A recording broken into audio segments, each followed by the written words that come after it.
moi, un bon coach en séduction, c'est un coach qui n'existe pas.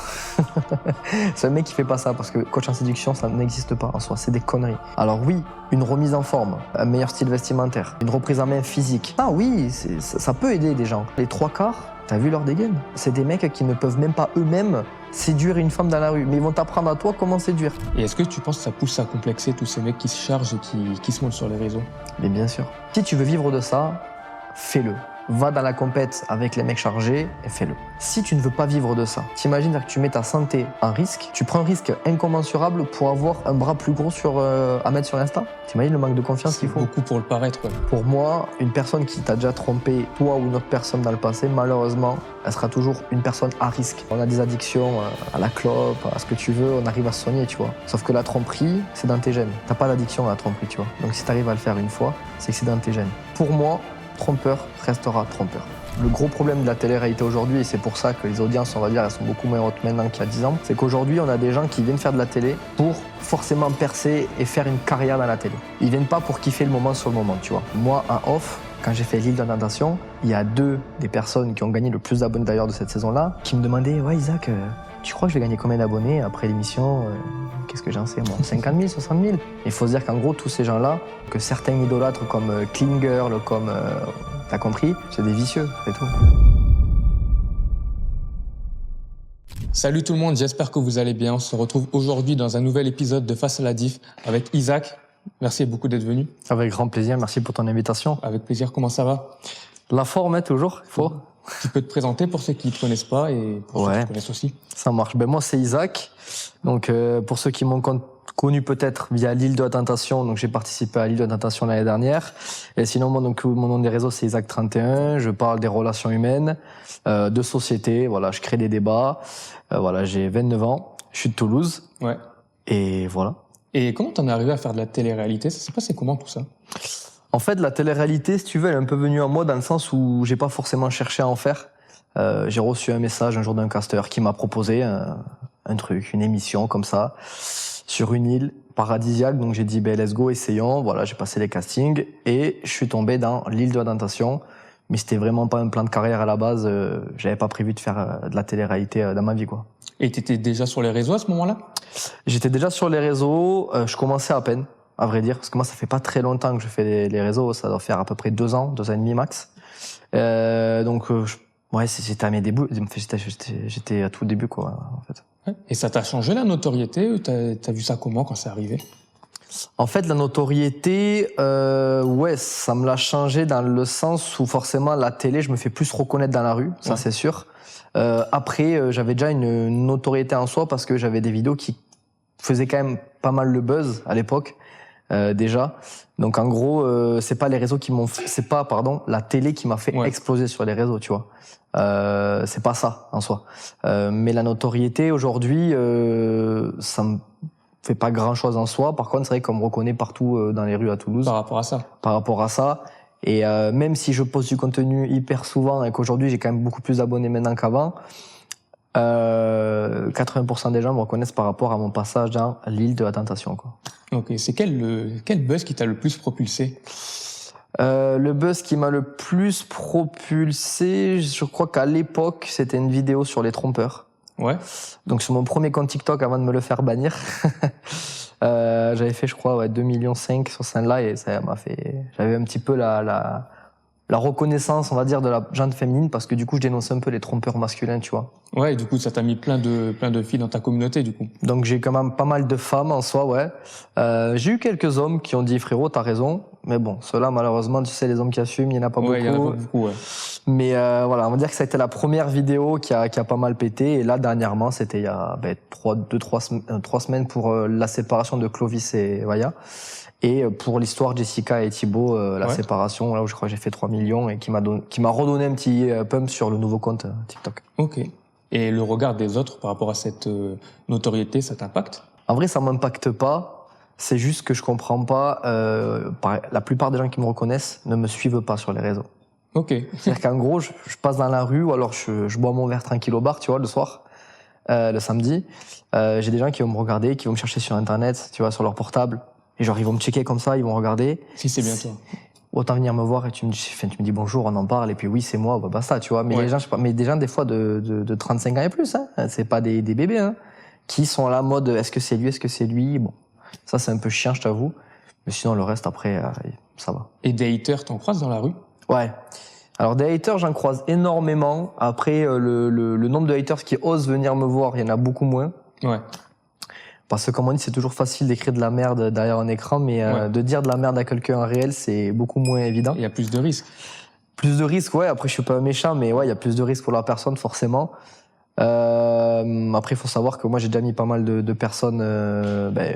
J'ai fait des mains courantes, j'ai fait des plaintes pour du harcèlement, pour voilà. Donc, je fais ce qu'il faut, on va dire légalement.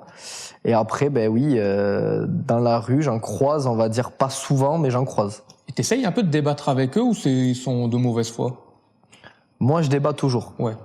En gros, parler avec quelqu'un qui pense comme moi de A à Z, ça m'intéresse pas. Tu vois, c'est un peu le fondement de mes vidéos, c'est que si je déclenche des débats ou des polémiques ou des buzz ou quoi, ça a toujours pour but d'écouter la partie adverse qui pense pas comme moi. Tu vois, c'est ça le but, Ouais. je pense. Sur les réseaux, je comprends pas trop ces influenceurs qui aiment tout le monde, qui sont pour tout. Enfin, c'est le monde des bisounours. On a toujours des avis contradictoires et divergents, tu vois. Toi, t'es contre le politiquement correct? Le politiquement correct, il me casse les webs. Je n'en peux plus. Là, en 2026, les réseaux, c'est que ça. C'est maintenant, t'as tous les gens qui commencent à arriver sur les réseaux à poster, c'est il faut que je plaise à tout le monde. On ne peut pas plaire à tout le monde. Exactement, oui. Tu vois, plaire à tout le monde, c'est plaire à n'importe qui au final. Donc voilà. Et là, avant de commencer les thèmes que j'ai préparés, on va parler de l'actualité en ce moment. T'en penses quoi des influenceurs qui sont à Dubaï et qui d'un coup veulent revenir en France et être protégés? Ah ouais, les influx voleurs. Alors, j'ai fait pas mal de vidéos dessus là cette semaine d'ailleurs, qui ont fait pas mal de buzz. Qu'est-ce que j'en pense? Moi, j'en pense, tu vois, je suis un gars. Partir dans un autre pays parce que je sais pas, t'as des origines, tu veux revenir aux sources ou quoi, pourquoi pas, tu vois, fais-toi plaisir. Mais Dubaï, c'est vraiment pour le coup le summum du superficiel, on le sait. 90% ils sont pas allés là-bas parce qu'il fait beau toute l'année, ils sont allés là-bas pour une seule et même chose, c'est pour pas payer d'impôts en France, on le sait. Ouais. Tu peux faire l'aller-retour en avion assez facilement, c'est pas trop cher. Bon. Maintenant, ce que j'aime pas, c'est, voilà, là maintenant tout le monde a voulu revenir en France, on les a vus un peu pleurer, etc., comme les Guénam et autres. Le problème, c'est toujours le même, c'est où tu vas jusqu'au bout de tes principes, c'est-à-dire que t'es à Dubaï, sois fier d'être à Dubaï, et quitte pas le pays dès qu'il y a un truc qui te fait peur, quoi.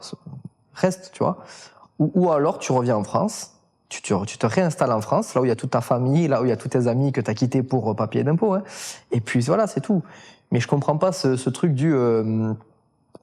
Enfin, je comprends pas. Partir dans un autre pays juste pour moins payer d'impôts, purement pour le côté financier, je comprends pas. On a des gros influenceurs qui payent des sommes énormes en termes d'impôts. Hein. Il y a des gros youtubeurs comme Squeezie, comme Thibaut InShape, il y a plein de mecs qui restent ici, qui payent des millions d'euros d'impôts. Jusqu'à preuve du contraire, ça va, ils arrivent à vivre correctement. Ouais, bah oui. Tu vois. Donc, on va dire que je suis totalement l'opposé de ces gens-là à Dubaï, totalement. Ok. Ah, Ouais. merci pour cette parencèse en tout cas. Et quelle est la leçon que tu as le plus apprise depuis que tu es sur les réseaux sociaux? La leçon que j'ai le plus apprise depuis que je suis sur les réseaux, ne fais confiance à personne. Ok. On va dire que la première année, j'ai été très gentil avec un peu tout le monde. Et quand j'ai fait mes premières, on va dire soirées influx ou quoi, que j'ai un petit peu bougé, j'ai vite compris comment ça se passait sur les réseaux, quoi. T'arrives, c'est combien t'as d'abonnés? Qu'est-ce que tu fais? Ok. Moi, j'arrive, je te connais pas, je check. Qu'est-ce que tu fais sur les réseaux? Ça m'intéresse plus que ton nombre d'abonnés, en final. Ouais, j'ai pu le voir, ça vous connaissez pas beaucoup d'abonnés et t'as répondu direct. Tu vois, moi, en fait, si tu veux, justement, quand le mec a beaucoup d'abonnés et qui vient me contacter, ou quand la fille, on s'en fout, fille ou mec, je prends toujours beaucoup de précautions. Et c'est pour ça, d'ailleurs, que je fais pratiquement aucune collab avec des influenceurs. Pas que j'ai pas de propositions, hein, parce que j'ai des propositions, mais c'est juste que je me méfie beaucoup, en fait. Forcément, il y a un intérêt pour les deux parties, tu vois. Il y a la visibilité, il y a des choses comme ça on le sait. Mais j'ai été très gentil avec pas mal d'influx et ils ont essayé de me la mettre. Et moi, tu essaies de me la mettre une fois, t'auras pas de deuxième chance, quoi, tu vois.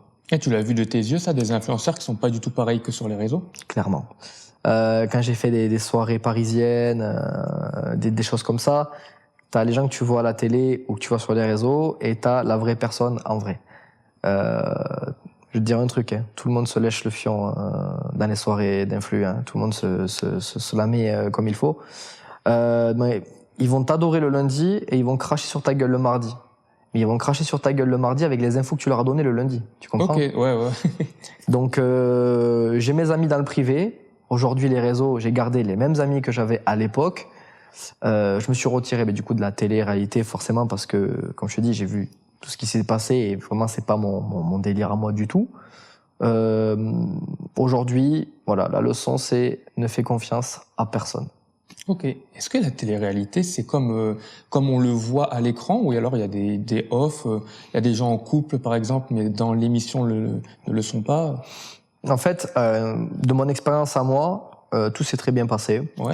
J'ai eu aucun problème en soi, plus particulièrement avec la prod ou autre. Mais clairement, le problème de le gros problème de la télé-réalité aujourd'hui, et c'est pour ça que les audiences, on va dire, elles sont beaucoup moins hautes maintenant qu'il y a 10 ans, c'est qu'aujourd'hui, on a des gens qui viennent faire de la télé pour forcément percer et faire une carrière dans la télé. Ils viennent pas pour kiffer le moment sur le moment, tu vois. Donc en fait, ils calculent tout. Dès qu'ils voient une caméra, t'en as, ils vont aller chercher la caméra, tu vois. Ouais, ils veulent leur séquence. Ils veulent leur séquence parce qu'ils savent très bien qu'une séquence, c'est un peu plus d'abonnés, tu vois. Moi, en off, quand j'ai fait l'île de la Tentation, il y a deux des personnes qui ont gagné le plus d'abonnés d'ailleurs de cette saison-là, qui me demandaient, vu que moi j'avais déjà une communauté, j'étais le seul à avoir une communauté quand j'ai fait l'émission, hein, j'étais le seul à avoir un peu d'abonnés sur les réseaux, qui me demandaient, ouais Isaac, tu crois que je vais gagner combien d'abonnés après l'émission? Qu'est-ce que j'en sais moi, 50 000, 60 000? Bon, la personne qui m'a posé la question, elle a gagné 100 000 sur Insta. C'est-à-dire que la fille, c'est une fille. Avant l'île de la Tentation, elle n'était personne. Elle avait 8 000 abonnés sur Insta. Elle n'arrivait pas à faire 5 000 vues sur le CRL. Elle a fait l'émission, elle est partie à 100 000. Tant mieux pour elle. Mais il faut se dire qu'en gros, tous ces gens-là, que certains idolâtres comme Clean Girl, comme, t'as compris, c'est des vicieux. C'est tout. Tu vois. Ils savent très bien comment manipuler une communauté, voilà, au final, la plupart des gens qui viennent faire de la télé maintenant, c'est pour faire d'autres télés derrière. C'est pour ça que oui, il y a des gens, ils viennent faire la l'île de la Tentation alors qu'ils sont en couple à l'extérieur. Ouais. Clairement, il y en a, oui, ils le font. Ok. Ils sont en couple à l'extérieur. Moi, j'ai eu la preuve à l'aéroport avec un mec qui dit ouais bébé, bon je vais partir parce qu'on n'a pas le portable sur le tournage, tu vois. Donc avant le tournage, je dis ouais bébé, je vais partir, t'inquiète, je ferai rien. Pouf. Frérot, tu viens faire l'île de la Tentation, t'es en couple. Respecte-toi. Respecte-la surtout, tu vois. Et donc oui, il y a des gens maintenant qui font des faux couples aussi, ça aussi. Ok. Tu vois, les fausses séparations, tu as des influenceurs que je connais de loin qui ont fait des fausses séparations sur les réseaux pour faire du buzz. Le problème, c'est que ce buzz-là, il est alimenté par qui? Par des mineurs. Ouais. Parce que logiquement, si tu as 20 ans et plus, tu comprends que c'est une fausse séparation, t'es pas bête à ce point-là pour y croire, tu vois. Mais les mineurs, ils vont pas comprendre, donc ils vont donner du gaz à des gens comme ça. Donc en gros, c'est des gens de 25 ans et plus qui se servent des 17 ans et moins pour avoir du buzz. C'est un peu triste. Ok, ouais, ben oui. Mais ça marche, donc ils continuent. Et dans tes TikTok, on te voit souvent parler de tout ce qui est masculinité. Ouais. T'en penses quoi? C'est quoi pour toi un vrai homme? Un vrai homme. Alors, tu vois, moi, je suis fan de Schwarzenegger, Arnold, Ouais. et de Sylvester Stallone, tu vois. Ok, ouais. Moi, c'est Rocky, c'est Terminator, c'est un peu mes rêves. Ça, c'est la masculinité comme on le voit dans les années 80, 90 et comme on la voit aujourd'hui. Même si ça reste mes GOAT, tu vois, genre les mecs sur qui j'ai pris exemple dans le mental, dans le mindset, etc. Faut se dire que la vraie masculinité pour moi, c'est plus le gars qui est élégant, qui est charismatique, mais qui est pas forcément musclé, qui a pas cassé la gueule à tout le monde. Tu vois, c'est ça la vérité. Question d'aura. Question d'aura, t'as tout compris. Sauf qu'aujourd'hui, les réseaux sont inondés par quoi? Par des masculinistes en soi, qui pensent que être masculin, c'est passer à la salle de sport, lever des haltères, se piquer optionnellement, parce qu'il y en a beaucoup qui se piquent sur les réseaux, faut se le dire, et se dire, moi je suis masculin parce que moi j'ai le dessus sur les femmes et parce que moi je suis musclé. C'est pas ça la masculinité, tu vois. Les gens, ils l'ont pas compris, les mecs. Enfin, la plupart l'ont pas compris. Parce que la réalité, c'est que 80% des mecs que tu vois en salle de sport, c'est des mecs qui se sont fait tromper comme des grosses merdes, qui ont un trauma dans la tête et qui se disent, je vais l'oublier en devenant musclé et en chopant toutes les meufs derrière pour me venger. Mais frérot, la vengeance, tu l'auras pas parce que celle qui t'a quitté ou trompé, elle est déjà avec un autre. Elle est très heureuse. Tu vois? Eh oui. Et ça, c'est le problème aujourd'hui, c'est qu'on passe toute la masculinité. Tu vois, je vais à la salle. Pourtant, je te dis, je suis en train de décrier des choses que même moi, je fais en soi. Mais je vais pas à la salle pour me dire que je suis plus masculin parce que j'ai des pecs et des biceps. Dans la masculinité, comme tu dis, c'est l'aura, le charisme, la façon d'être. plus t'es élégant avec une femme, plus t'es sûr de toi, plus ta masculinité sera propre. T'as pas besoin de dire à une femme, je suis au-dessus de toi. Forcément, physiquement, techniquement, 80%, voire 90% des hommes, physiquement, on est quand même plus fort que les femmes. C'est biologique, c'est comme ça. Est-ce que c'est comme ça que tu deviens plus masculin en étant plus fort que... Non. C'est pas comme ça. En criant aussi sur tous les toits que... En fait, moins tu parles sur ça, plus t'es sûr de toi. Et l'assurance en soi, ça fait tout chez un homme, tu vois. Quand t'arrives dans une salle où t'as une vingtaine de femmes, que t'es le seul mec, si tu commences à vouloir te montrer, dire je suis le seul homme, etc., tu fais faire tout l'inverse. Mais oui. Faut rester soi-même, être très posé. Et la masculinité, pour moi, c'est ça, la réelle masculinité, tu vois. Tu prends les hommes des années 50-60 qui étaient vraiment élégants, tu vois, les grandes stars d'Hollywood, les premiers James Bond, etc. Les gars, ils étaient pas forcément très musclés ou quoi. Ça avait rien à voir, ouais. Ils avaient une élégance. Tu vois, les Alain Delon, les Belmondo, tu vois, tous les mecs beaux gosses des années, voilà, des James Dean, etc. Il y en a aucun qui avait des épaules carrées et des pecs énormes. Hein. Pourtant, les gars, c'était des symboles de masculinité. Il y avait une certaine attitude qu'on n'a plus aujourd'hui aussi. Un certain charisme aussi. C'est vrai, ça passe aussi par l'attitude, comme je te dis, le côté posé, le côté je parle correctement. Voilà. Maintenant, la masculinité, c'est devenu vraiment toxique dans le sens où, ouais, moi, j'ai une plus grosse que toi, moi, je pousse plus que toi à la salle. C'est dramatique, mais c'est comme ça. Et à quel moment ça devient toxique? À quel moment ça devient toxique, la masculinité? Tout simplement au moment où tu as besoin de la montrer. Tu vois? De prouver. De prouver. Du moment que tu passes cette frontière-là, moi, je dois prouver que je suis un vrai homme viril, c'est qu'il y a un problème. T'as pas à le montrer, tu peux faire un tatouage avec une fleur sur ton bras, avec un truc multicolore, ce que tu veux. Si t'es masculin, t'as pas à faire un tatouage avec une tête de mort, avec une grosse épée dans la tête pour dire, t'as vu, moi je suis masculin, j'ai un tatouage dark, tu vois. Ça marche pas comme ça. On voit beaucoup de motivateurs, on appelle ça la red pill. Ouais. T'en penses quoi de ce mouvement-là, toi? Les motivateurs, 80%, ils sont dans la dèche complet, ils vont dire aux mecs comment faire des business alors que eux-mêmes n'ont pas de business. Alors il y a eu beaucoup de mecs qui ont réussi financièrement parce qu'ils ont scammé les gens, parce qu'ils les ont arnaqués. On va pas parler des mecs de Dubaï, mais la plupart, qu'est-ce qu'ils ont fait? Ils ont fait monter des fausses cryptos, ils les ont fait monter, boum. Ils ont pris de l'argent aux gens. Les mecs vendent des formations à 1000 balles. Forcément, le mec qui vient de se faire quitter, il est pas sûr de lui. Un mec qui est dans l'entrepreneuriat, dans le mindset, dans le moi frérot, je vais te faire aller plus loin que tu n'as jamais été, il va le suivre. Tu vois? C'est un peu comme les coachs en séduction. Ah, il n'y a pas de technique pour séduire une femme. On prend les Alexis Chen, etc., par exemple. Je dis pas que tout ce qu'il dit, c'est de la merde. Même non, si des fois, il y a des trucs, quand même. Des fois, il y a des trucs qui sont vrais, tu vois. Mais 90% de ce qu'il dit, le pauvre, il les pense même pas. Parce que la preuve, il va dire, moi, je veux pas d'une femme comme ça, je veux pas d'une femme comme ça, mais la vérité, c'est qu'il finira avec une femme comme ça. Eh oui. C'est que les femmes qui défoncent à longueur de journée, tu verras qu'à la fin, le karma est tellement puissant et la vie te fait comprendre les choses. Quand le mec va vieillir, tous les mecs qu'il a arnaqué ou je sais pas quoi avec ses formations, là, comment séduire en 3 mouvements ou je sais pas quoi, bah, il sera fait des thunes avec et il sera avec une femme qui peut être décriée quelques années auparavant, tu vois. Est-ce que tu penses que tous leurs propos, c'est que pour le buzz ou tu penses qu'ils le pensent vraiment quand même? Malheureusement, il y en a qui le pensent vraiment. Il y en a qui le pensent vraiment. Bon, il y en a un, j'ai pas donné son nom parce que je lui ai donné du gaz. Déjà qu'il en a pas beaucoup, il faudrait pas que j'en donne d'autres. Mais il y en a un avec qui j'ai repris des vidéos récemment, là, un brun sur les réseaux, là, qui passe son temps à dire, si ta femme veut pas faire ça, c'est que ça. Si ta femme se comporte comme ça. Comme je dis, quand t'es sur les réseaux, parle pour ton sexe. T'es un homme, parle pour les hommes. T'es une femme, parle pour les femmes. Parlez pas à la place des femmes, tu vois. Moi, quand je dis des choses, c'est comment les hommes se comportent. Parce que je connais les hommes.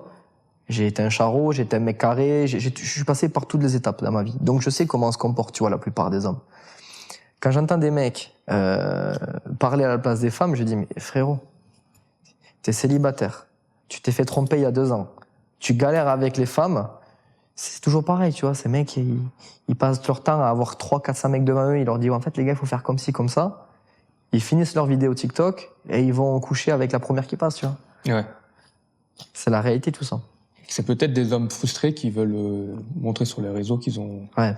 En fait, il y a beaucoup d'hommes frustrés. Il y a beaucoup d'hommes, tu sais, qui ont pris des 3-0 par des femmes qui se sont fait tromper, qui ont des traumas, justement. Et en fait, vu que c'est des mecs frustrés, et qui ont souvent un petit zeb, faut le dire aussi, vu que c'est comme ça, ils vont décharger leur frustration et leur haine sur les réseaux, parce que les réseaux, ça donne la parole à n'importe qui. C'est bien et c'est pas bien. Là, en l'occurrence, c'est moins bien. Mais du coup, les mecs, ils vont se dire, oh putain, ouais, c'est tout des tanas. Parce que de toute façon, il y en a une qui m'a trompé il y a 3 ans, mais il te le dira pas, qui s'est fait tromper. Hein. Il va dire, c'est tout des tanas. Pourquoi? Et il le dira pas. Parce que ça fait pas viril. Ils donnent pas leurs expériences à eux. Ils les donnent pas, si tu veux. Mais comme tu l'as dit toi, ça fait pas viril. Et vu qu'il faut rester dans cette virilité, dans cette puissance masculine, c'est-à-dire le mec qui pleure jamais, le mec, ça n'existe pas. C'est quoi pour toi les valeurs indispensables pour tenir un couple? Les 2 valeurs, il y en a pas 10 000 pour moi, c'est confiance, fidélité. C'est tout. Tu te trompes pas et t'as entièrement confiance en ta moitié. Par contre, le premier qui trompe, ça dégage. Le premier truc dans l'irrespect, ça dégage. Faut être intransigeant en amour, c'est comme ça que tu te protèges. Il n'y a pas d'autre solution, tu vois. Et les gens n'y arrivent pas. Et ton red flag ultime, c'est quoi? Le red flag ultime, c'est la personne qui dit « mes ex, c'était tous des malades ». Ouais. Parce que ces gens-là, c'est les pires. Femmes ou hommes réunis, hein, on s'en fout. Mes ex, c'était tous des malades. Quand t'as un ex qui est fou, ça peut arriver. 2 ex qui sont fous, t'as pas eu de chance. 3, 4, 5, pourquoi tu récidives en fait? C'est de la faute de tes ex à chaque fois? Ouais, à chaque fois, c'est eux. Ouais, non, c'est pas cohérent, ouais. Tu vois? Ouais. Donc je fais très attention à ce genre de choses-là et pour moi, ça, c'est un red flag. Et est-ce que tu penses que notre génération est plus propice à la tromperie? Ouais, bien sûr. Enfin, plus propice à la tromperie, en fait, la tromperie, elle a toujours existé. Tout le monde a couché avec tout le monde depuis le début de l'humanité, si tu veux. Ouais. La différence, c'est qu'à l'époque, les anciens étaient beaucoup plus discrets. Ils arrivaient à cacher beaucoup plus facilement leur tromperie. Donc maintenant, t'as des gens qui arrivent et disent « Oui, mais à l'époque, les couples, c'était la même merde. » Sauf qu'à l'époque, il n'y avait pas les réseaux, il n'y avait pas les téléphones portables, il n'y avait pas tout ça, en fait. Tu vois, à l'époque, t'écrivais des lettres, tu voyais la personne, voilà, t'avais même la voiture, si tu veux. La voiture a tout changé dans les années, on va dire, quand c'est démocratisé, donc dans les années 50-60. Mais avant, pour aller voir une personne, tu vois, moi, mes grands-parents, j'ai retrouvé des tas de lettres comme as. C'est-à-dire qu'en fait, ils s'envoyaient des lettres tous les 4-5 jours, ils se voyaient une fois tous les 2 mois, quoi, tu vois. Maintenant, c'est beaucoup plus rapide à faire quand même. Il y a les réseaux, on a la voiture. Mais maintenant, gros, déjà, t'as les applications de rencontres. Ça veut dire qu'en gros, si t'es vraiment un yinche complet, le mec, et il y en a beaucoup qui le font, hein, ils vont payer, d'ailleurs ils vont le savoir, ceux qui nous écoutent, ils vont pas pouvoir dire le contraire, ils vont ralasse le Tinder Gold là à 30 balles par mois, ils vont le tuer, ils vont payer, ils vont swiper tout ce qui bouge, 2 jours après c'est bon, ils ont forcément quelqu'un qui va matcher avec eux et avec qui il pourra s'amuser, tu vois. C'est comme ça, tout est surconsommé si tu veux. Ouais. Donc oui, aujourd'hui, tout est plus simple. Sur les réseaux, tu peux envoyer 500 000 DM par jour, t'es pas limité, tu vois. Si le mec il a envie d'essayer de charo 500 000 filles, il va envoyer 500 000 messages, tu vois. Et en parlant de ça, t'en penses quoi, toi, des applis de rencontre? T'es pour ou contre? Non, pour moi, c'est de la merde, les applis de rencontre. Enfin, les applis de rencontre, tu penses qu'elles ont simplifié la chose, alors qu'en fait, elles ont tout complexifié. Tu vois, il y a un mec qui disait Netflix a tué le cinéma, Tinder a tué l'amour. C'est comme ça. C'est qu'en fait, en te donnant l'accès facile à quelque chose, toi, tu crois que ça va être facile parce que la facilité, elle est là, mais au final, tu vas te manger 25 murs, tu vas te prendre la tête 25 fois parce que tu vas parler avec des inconnus qui, pour la plupart, n'ont pas les mêmes envies ou idées que toi. Et en gros, si tu veux, ça va te rajouter de la merde dans ta tête. Déjà que t'es en PLS avec la fille que t'as rencontrée la semaine dernière dans un bar, tu vois. Là, tu vas te rajouter des conversations virtuelles. Pour la plupart du temps, on te répond une fois tous les 3 jours. Donc en fait, pour moi, les applis de rencontre, c'est vraiment la moins bonne idée de cette année, de cette décennie, tu vois. Mais surtout que sur ces applis-là, on parle pas qu'à une personne, on parle à plusieurs personnes en même temps, et ça peut créer aussi de la frustration pour certains hommes qui se font ghoster du jour au lendemain. En fait, il y a un truc qui existe, c'est que t'as des mecs qui parlent à 15 filles, tu vois.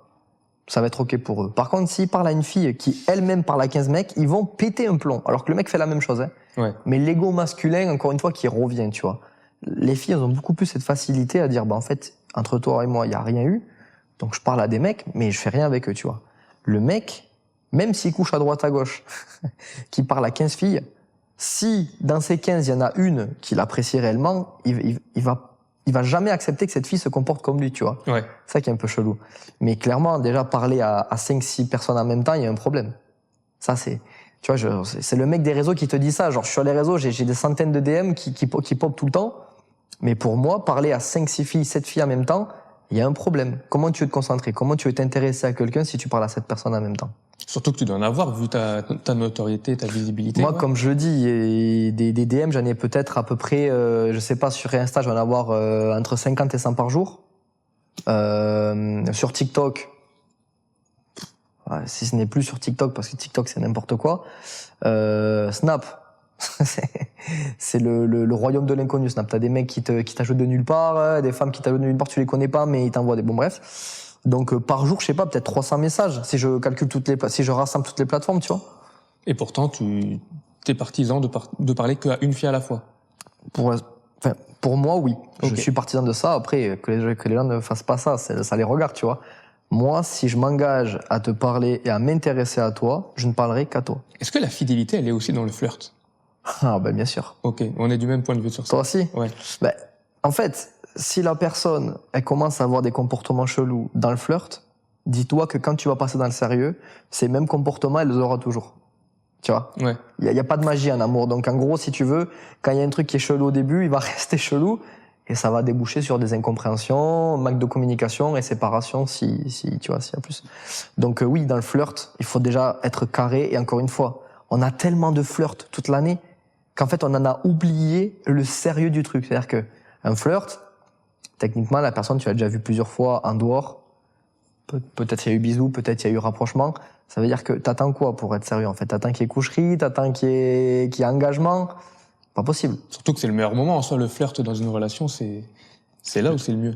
En fait, les gens me posent, quand je fais des retours sur des personnes dans mes lives ou sur TikTok, en fait, on me dit, ouais, la personne, elle est bizarre, pendant justement le flirt. Je leur dis, le flirt, c'est la meilleure période, si tu veux.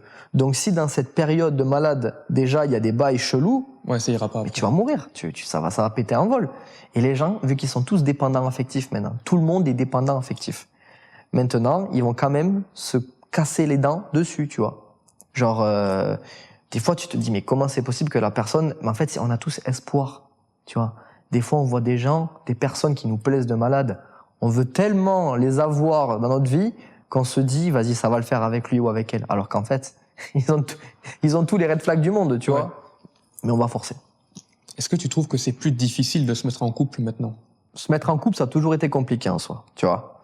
Il y a une période, il fallait que tu sois validé par le père, la mère, etc. Même ces trucs-là, ça se perd maintenant, tu vois, malheureusement. Mais je pense que se mettre en couple aujourd'hui, c'est très facile, plus facile qu'avant même. Mais c'est beaucoup plus compliqué de se mettre dans un couple qui tient la route, tu vois. Parce qu'aujourd'hui, les gens ils me disent, ouais, mais Isaac, pourquoi t'es célibataire? Moi, je les regarde, j'ai dit, toi, pourquoi t'es dans un couple alors que t'aimes plus la personne avec qui t'es, tu vois. C'est qu'aujourd'hui, les gens, bon, quand t'as un enfant, ben, tu vas dire, ben, pour l'enfant, je reste avec la personne. Quand t'as tout quitté, le boulot, la famille, tu dis, ben, moi, en fait, j'ai tout quitté, donc je vais rester avec la personne. T'as dégagé ton meilleur ami pour la personne, ben, j'ai dégagé mon meilleur ami, donc faut que ça soit rentable, c'est de l'invest. En fait, au bout d'un moment, les gens, ils arrivent pas à mettre fin à des relations toxiques, si tu veux. À arrêter une certaine routine aussi. Et à arrêter une certaine routine. Si la routine, de toute façon, dans tous les cas, elle sera toujours là, tu vois. Mais il faut se faire des routines qui peuvent être appréciables par les deux personnes, tu vois. Ouais. T'es pas obligé de bouffer ton paquet de chips à 20h, à 21h30 d'aller au lit, de pas prendre soin de toi, de rien faire au lit, de repartir le lendemain au boulot, tu vois. T'es pas obligé de tomber dans une routine comme ça. Après, c'est quand le couple il tient dans une routine, c'est là où tu vois que ça va tenir. C'est quand tu supportes ça. Ouais. En fait, quand le couple, si tu veux, il arrive à un stade où il préfère, par exemple, t'arrives le samedi soir, on va dire que t'as entre 25 et 35 ans, quand tu commences à préférer rester posé avec ta moitié à la maison plutôt que de sortir, c'est que tu commences à toucher un point, tu vois. C'est un peu le plafond de verre. Est-ce que je préfère vraiment rester avec la personne, ma moitié, tu vois, ou sortir, rencontrer du monde, etc. Ça, le truc, tu vois, parce qu'il y a des gens, leur vie de célibataire, ils l'aiment tellement qu'en gros, quand ils se mettent en couple, ben, cette vie de célibataire leur manque, tu vois. Et quand cette vie de célibataire te manque plus tellement, mais que tu arrives à être pas dans la dépendance affective, toujours pareil, hein. C'est-à-dire que les gens qui arrêtent toute leur vie juste pour être avec la personne, je comprends pas non plus. C'est-à-dire que tu te mets avec quelqu'un, tu peux plus rien faire de ta vie, tu vois. C'est un peu ça, certaines personnes. Quand tu arrives à ce moment-là, pour moi, c'est déjà un bon point. Ouais. Ok. Pardonner la tromperie, c'est ok pour toi? Frérot, ceux qui pardonnent la tromperie, mais Si tu crois en Dieu, que Dieu les garde, c'est pas possible. Comment tu peux te manquer de respect à toi-même? En fait, pour les gens qui pardonnent la tromperie, il faut leur dire, imaginez le moment où la personne t'a trompé. Bisous, coucherie. Imagine ce moment-là avec une autre personne que toi. Que ça te dégoûte bien à la tête et que tu puisses passer à autre chose. Parce que pardonner à un trompeur ou une trompeuse, c'est juste lui donner la chance de le refaire.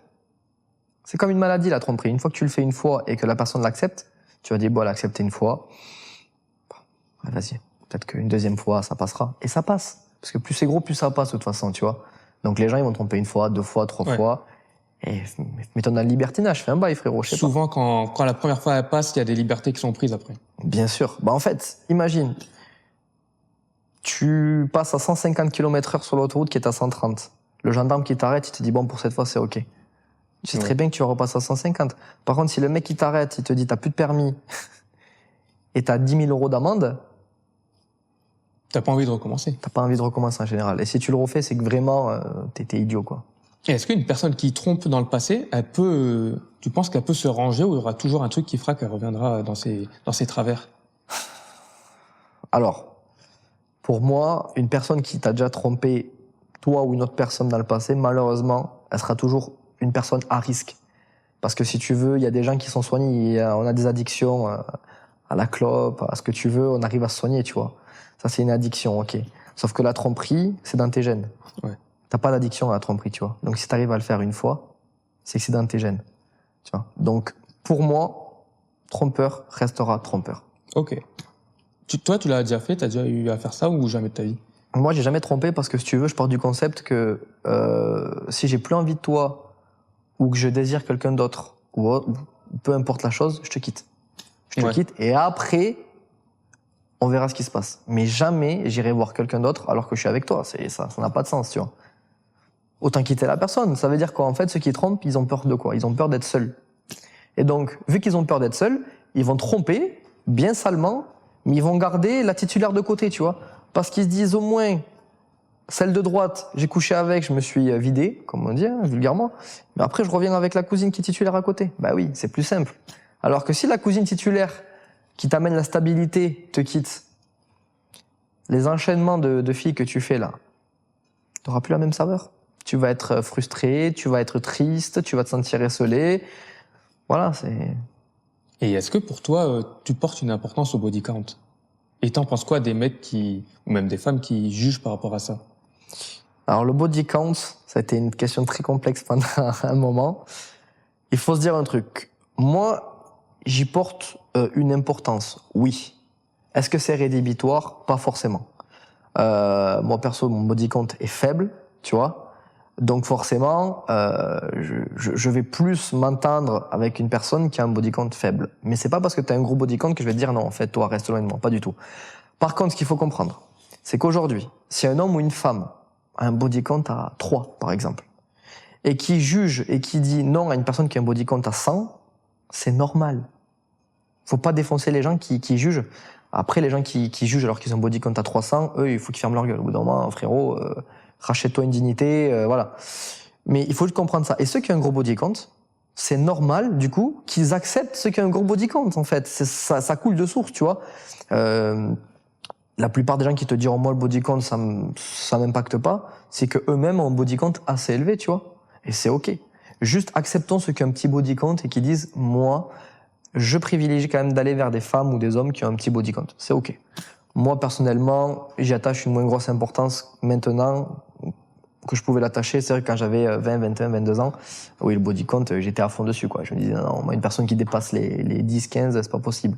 Ça, c'était à l'époque. Ok. Est-ce que tu penses que quelqu'un avec un gros body count, il est plus susceptible à tromper? Eh ben, tu sais quoi? Je vais te dire non. Parce que le body count, pour moi, n'impacte en rien la dose de tromperie, tu vois. Tu peux tomber sur un mec qui est clean, qui a un body count de 2 à 25 ans, et avec toi, tu sais pas pourquoi, il tombe sur une nana en soirée, il arrive pas à se tenir, pouf, il commence à tromper avec toi. Le début de la tromperie, tu peux tromper pour la première fois à 55 ans. Hein. C'est ça qui est dramatique avec la tromperie. Hein. T'as pas d'exactitude de vérité absolue avec ça, tu vois. Ouais. Alors que la personne qui a couché avec 300 personnes, s'il faut, elle va être hyper clean avec toi. Elle t'a dit, ben, je me suis amusé, j'ai fait mes expériences. Ouais. Tu vois, donc malheureusement, je vais te dire un truc, Il y a des gens qui ont un gros body count et qui sont beaucoup plus carrés que ceux qui ont un petit body count. Hein. Et en ce moment, sur les réseaux, enfin, depuis un petit moment, il y a un mot qui est à la mode, c'est red flag. Est-ce que tu trouves que nous, la génération TikTok, on a beaucoup plus de critères physiques, on est beaucoup plus difficile que par exemple, il y a quelques années, avant ce phénomène de trend et tout ça? Alors, je vais dire qu'on est plus compliqué, oui. Parce que ce phénomène de red flag, de critères, de tout ça, en fait, encore une fois, en fait, sur TikTok, on voit des gens, on voit que des beaux gosses et des belles gosses presque. Sauf que les 3/4 sont surfiltrés et tu les vois en vrai, c'est pas les mêmes. Et le truc, c'est qu'en fait, indirectement, notre cerveau, il va comparer la personne qu'on a en face avec ce qu'on voit sur les réseaux. Tu vois, ce qu'on voit dans les films ou autres. Il y a 70 ans, tu prenais Marilyn Monroe ou quoi, c'était, tu vois, le totem de beauté des femmes, tu vois. Donc les hommes prenaient exemple sur elle, mais pas comme aujourd'hui. Maintenant, on va voir je sais pas, une Megan Fox, une Ariana Grande, je sais pas quel est ton crush, on s'en fout, tu vois, mais tu vas chercher indirectement à avoir une femme qui se rapproche de ces critères de beauté, tu vois. À l'époque, je pense que la beauté était beaucoup plus universelle. Ouais. Maintenant, on range dans des cases vraiment, tu vois. Les gens, ça peut aller à leur coupe de cheveux, couleur de peau, à leur taille, tout ce que tu veux, tu vois. Maintenant, les gens se font faire les yeux, se font faire les dents, tout le monde se fait... Tu vois, les influenceurs, on en parlait, mais il n'y en a plus un qui est naturel. Ça va en Turquie pour les cheveux, ça peut aller à Paris pour les dents, ça va pas en Turquie aussi. Enfin voilà, donc oui, les critères de beauté, ils ont évolué beaucoup plus. Maintenant, c'est beaucoup plus dur, quoi. Et en plus, maintenant, les influenceurs et tous les gens sur les réseaux, c'est à peu près... Moi, je vais te parler des femmes parce que je suis intéressé par les femmes. Ouais. C'est à peu près le même skin, on va dire. C'est les dents bien blanches, Ouais. lèvres faites, BBL. Tu penses qu'on se ressemble sur les réseaux? Enfin, que les gens se ressemblent? Je vais dire un truc, ceux qui percent le plus se ressemblent. C'est dommage, hein. Mais dis-toi que les gros influenceurs, 80%, même 90%, ils se mettent entre eux déjà, ils se mélangent pas. Parce qu'ils savent très bien que mentir à une communauté, c'est beaucoup plus facile quand t'as ta moitié qui est aussi dans le domaine, tu vois. Parce que, on en parlait, hein, séparation, fausse embrouille, etc. C'est beaucoup plus facile à faire avec quelqu'un qui est du métier. Et il faut se dire un truc, c'est que ces gens-là, comme t'as dit, BBL et autres, trouve-moi une personne naturelle aujourd'hui, tu vas m'en trouver une ou deux, mais sur 300 peut-être. Ouais. Ça n'existe plus. Genre, et maintenant, tu peux te faire les lèvres pour 200 €, donc ça va vite, tu te fais gonfler les lèvres. Après, tu dis, bon, les lèvres, vas-y, un petit peu le nez, et ça s'arrête plus. Tu pourrais, toi, sortir avec quelqu'un de refait? Alors, si la chirurgie qui a été faite, c'est par rapport à un complexe. Les seins, le nez, les dents, pourquoi pas? Ça me dérange pas. Si la personne, elle commence à me dire, j'ai fait du botox, le nez, bon, BBL, c'est rédhibitoire. Hein. T'as fait un BBL, c'est bon. Franchement, tu vas à la salle, tu squattes. Qu'est-ce que tu fais chier, quoi. Tu vois, je veux dire, le nez, tu peux faire tout le sport du monde, il va pas changer, tu vois, le nez, tu vois. Donc, c'est une chirurgie pour moi qui est réparatrice parce que c'est un complexe. C'est pas un effet de mode. Pas un effet de mode, tu vois. Mais bon, si t'abuses pas sur la chirurgie, c'est ok. Après, la personne qui est sous chirurgie de A à Z, c'est pas possible. Pas possible. Et sur les réseaux, beaucoup s'improvisent coach en séduction. Ouais. Pour toi, c'est quoi un bon coach en séduction? Et c'est quoi à peu près quelqu'un qui sait pas de quoi il parle, qui arnaque un peu, qui... Pour moi, un bon coach en séduction, c'est un coach qui n'existe pas. C'est un mec qui fait pas ça, parce que coach en séduction, ça n'existe pas en soi, c'est des conneries. Tu ne peux pas apprendre des techniques pour séduire, ça n'existe pas. Alors oui, une remise en forme, un meilleur style vestimentaire, une reprise en main physique, un beau joli dégradé, une manière de... Voilà, ça oui, ça peut aider des gens. Ah oui, ça peut rend aider. plus attirant. Oui. Sauf que les coachs en séduction, les 3/4, t'as vu leur dégaine? C'est des mecs qui ne peuvent même pas eux-mêmes séduire une femme dans la rue. Mais ils vont t'apprendre à toi comment séduire. Frérot, ça marche pas comme ça. Et encore une fois, les mecs, les coachs en séduction sur les réseaux, la plupart, ils s'imaginent que parce que eux, si tu veux, ils sont pas forcément moches, ils ont quand même pas mal de critères de beauté remplis, et qu'ils arrivent à avoir 2-3 filles dans leur lit par mois, ils pensent que ça va leur permettre d'enseigner aux autres comment faire. Non, c'est pas comme ça que ça marche. Tu peux faire du coaching. Moi, je fais du coaching relationnel, tu vois. Il y a pas de problème. Mais coach en séduction, pour moi, c'est du bullshit total. Oui, il n'y a pas de technique, c'est ton comportement qui fera ton aura et ton charisme. On en parlait tout à l'heure. Comportement, charisme, manière d'être, manière de s'exprimer, c'est la base avant tout, tu vois. Ouais. Est-ce que les relations hommes-femmes, non, les réseaux sociaux ont abîmé les relations hommes-femmes? En fait, les réseaux, pour moi, ont pas abîmé les relations, mais ont facilité les gros cochons à faire de la merde. Ça veut dire qu'à l'époque, avant les réseaux, t'étais un vieux mec, tu voulais tromper tout ce qui bouge, tu le faisais via différentes techniques. Le bouche à oreille, tu disais à ton pote, oh, elle est mignonne, elle, ou quoi. Aujourd'hui, ce genre de personnes, les réseaux, ça leur a facilité la tromperie. Ils font 4 comptes.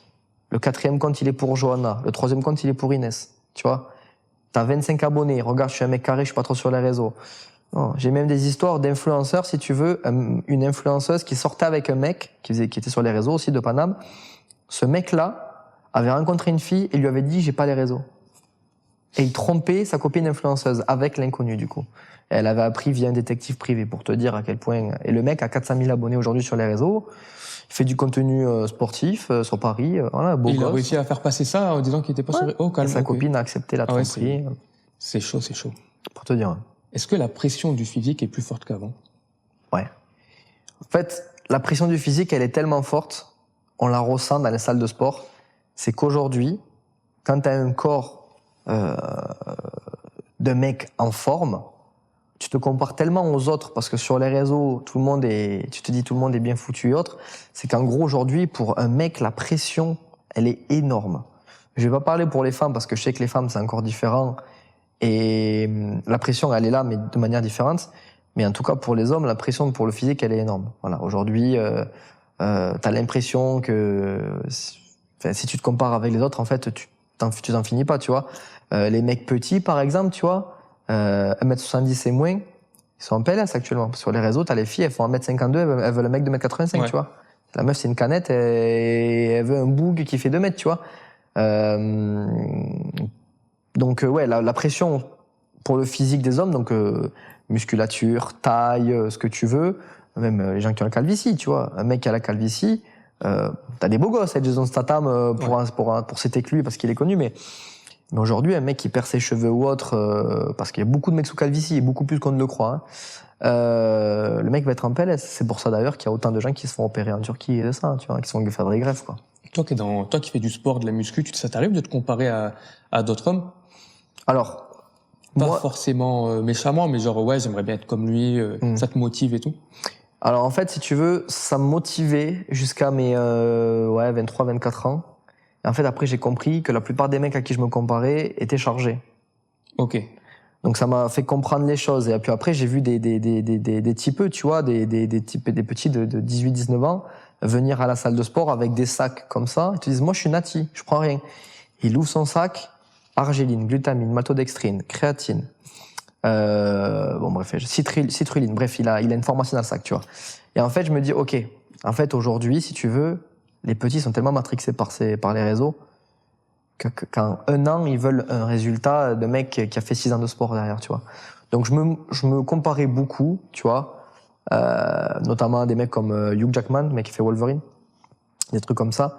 Maintenant, je me compare beaucoup, moi, si tu veux. Quand je vais à la salle, je reste dans mon bail, je suis focus sur ma séance.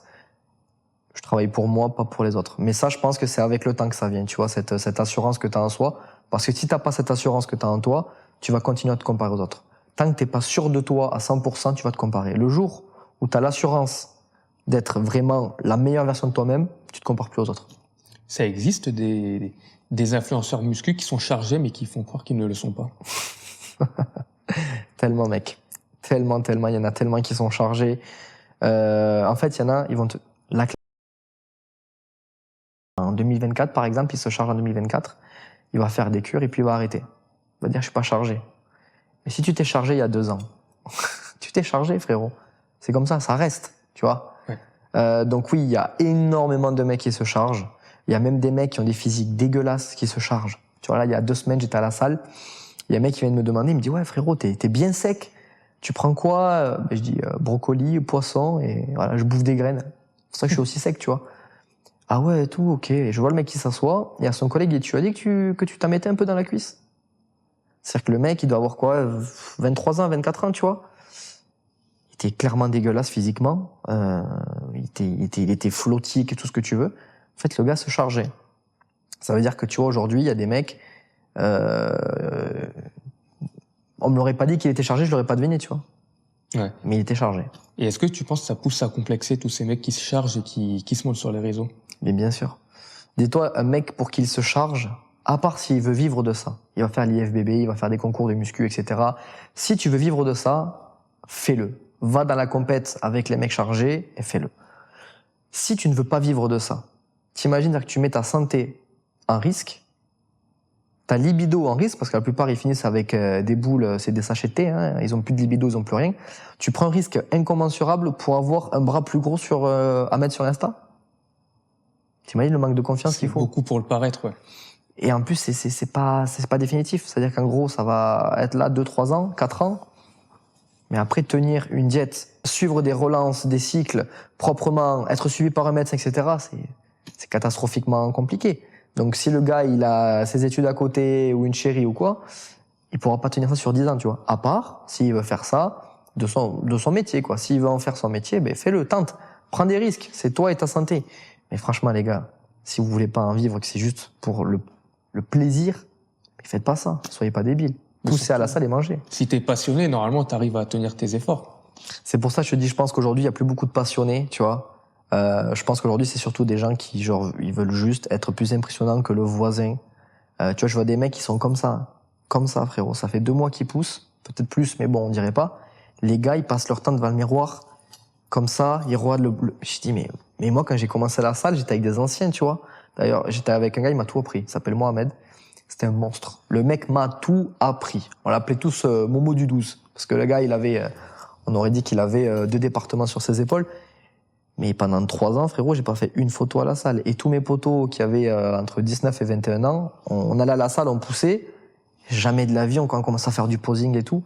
Là, les mecs, ils ont fait 2 séances de sport, ils font du posing comme ça. Frérot. Plus t'en montes, moins t'en as. Tu connais la phrase, hein. Ouais. C'est souvent ça, malheureusement. Hein. Plus tu montes, moins t'en as. Ben écoute, on a fait tous les thèmes de notre vidéo. Merci beaucoup d'être venu. Ben merci à toi. Un mot pour ta communauté avant de clôturer? Merci pour le suivi, pour le soutien. Et ça fait plaisir de voir qu'on peut soutenir un mec sans filtre et qui dit les termes sans prendre les pincettes. Ça fait plaisir. Merci à tous. La team, merci d'avoir regardé. Je vous invite à liker, commenter, partager, mettre un petit commentaire pour le référencement, ça fait du bien. Et on se retrouve bientôt.